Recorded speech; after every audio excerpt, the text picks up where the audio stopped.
I got all these books and I stacked them on my end table in my bedroom in Miami Beach, and it was a lot of books, and they were very tall.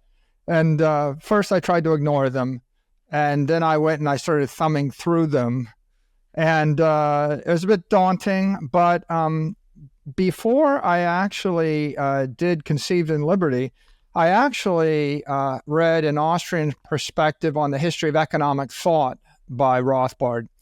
And so that kind of traced from 2000 BC forward all of the economic thinkers, and it was kind of a story of someone comes up with a good economic idea, they get smashed down. Someone else comes up with a good economic idea that's rational, let people keep their stuff, they get smashed down.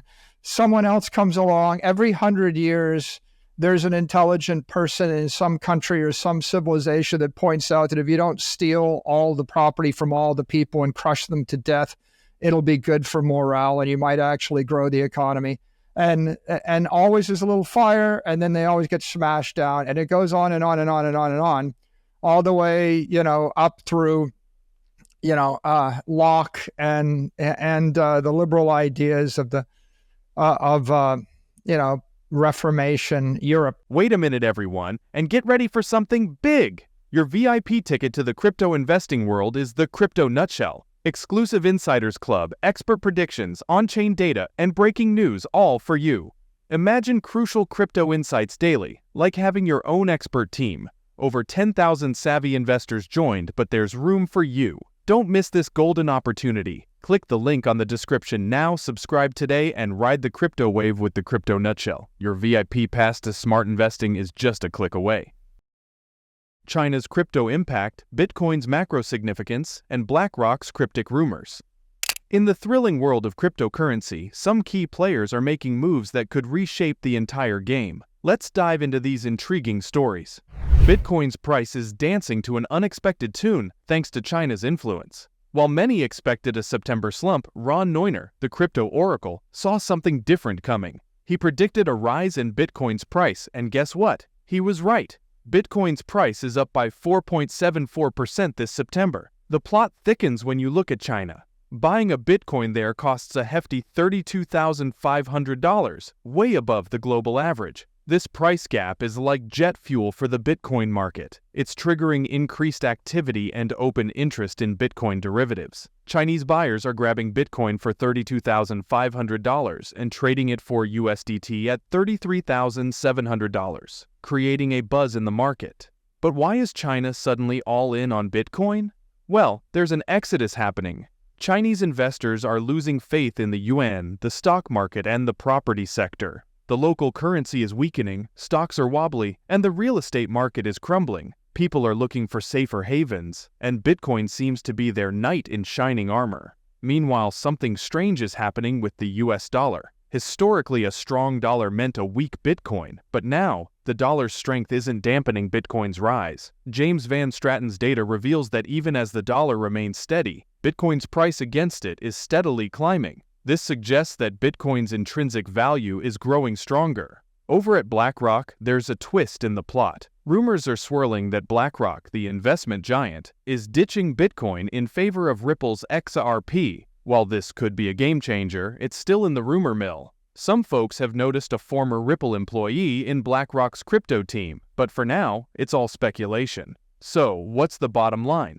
China's playing a big role in Bitcoin's drama, the dollar's script is flipping, and BlackRock's motives are shrouded in mystery. In this ever-evolving crypto thriller, it's hard to predict what happens next. Stay tuned. In the world of crypto, expect the unexpected. At press time, BTC is trading at $27,170, and XRP is at $0.516. The stage is set. Let the crypto drama continue. Let's continue our discussion with Michael Saylor. And after I finished that, and that's kind of, it's inspirational but depressing both at the same time. Rothbard does a really good job of pointing out to you that there are intelligent, rational people for thousands and thousands of years, and generally they come to no good end. but and he has, the guy's a saint because he must have had so much passion and so much energy to be able to slog through and do the research and write these stories because normally in Hollywood, we like to see the story of the protagonist, or the hero that struggles against adversity and wins. And Rothbard, kind of writes 1,000 examples of the hero that struggles against adversity, almost wins, and then has, defeat hammered down by some ignorant, like they'll spend 40 years cultivating the next king of France, teaching him everything about intelligent economics and liberalism, and the guy's about to take over control of the country, and then he dies of a disease in 4 weeks accidentally, and they're stuck with the next guy who knows nothing.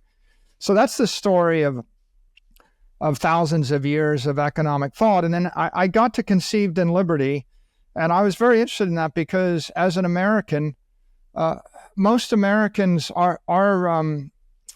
our study of history consists of some Europeans came to the New World. They colonized. Everything was good until the British treated them shabbily, and then they threw off the reins of tyranny, and here we are. And it's generally very simple. And there's a American Revolution. And you think that the history before is oftentimes homogeneous, or if they tell you the story, it's a very summarized narrative. They've reduced it down to one paragraph. So, so Murray Rothbard offers this book, and it is comprehensive. I mean, the first 4 volumes are 262 chapters, and it's 262 chapters of aspiration and ego and self-preservation driving some people to go to the New World to try to establish a better life. And then every single one of the stories is either a struggle against tyranny, a struggle against adversity, and ultimately power corrupting, and absolute power corrupting absolutely, and then the people all being abused, eventually abused so badly that they rebel, with most of the rebellions failing. But, first they flee the tyranny, and then they rebel, and then most of the rebellions fail. But this entire colonial experiment is this crucible of experimentation, where you've got some liberal ideas and some aspiration that's planted into, a continent. And as you watch all of the different colonial experiments careen into each other, and then struggle internally. I mean, they're dominated by internal power struggles, external power struggles with the Indians, power struggles with the Europeans, power struggles between the European empires, and then power struggles of domestic political nature, in the UK over and over again. You just see this careening chaos where ultimately, the hero is the liberal philosophers, the Lockean figures that planted the idea of liberty in the minds of settlers. And then the unsung heroes that generally aren't written about, they're struggling, they're running from the tyrants all the time, trying to live their life, being interfered with. And it's 262 chapters of brutal pain and struggle and tragedy, like a tragedy of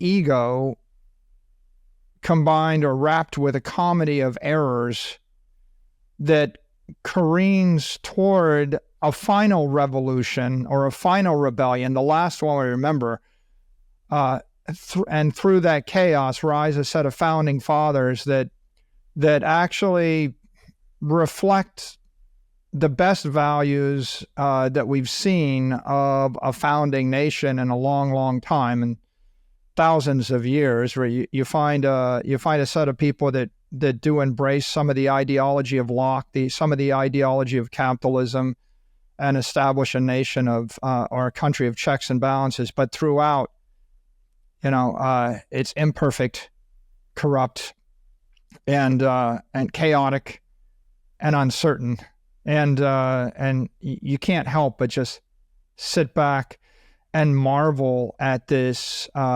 crucible that incubated this nation that became an imperfect torchbearer for liberty. If you enjoyed the video, don't forget to give it a thumbs up and subscribe to our channel for more daily updates. Remember, knowledge is power, and we're here to empower you on your financial journey. Until next time, happy investing.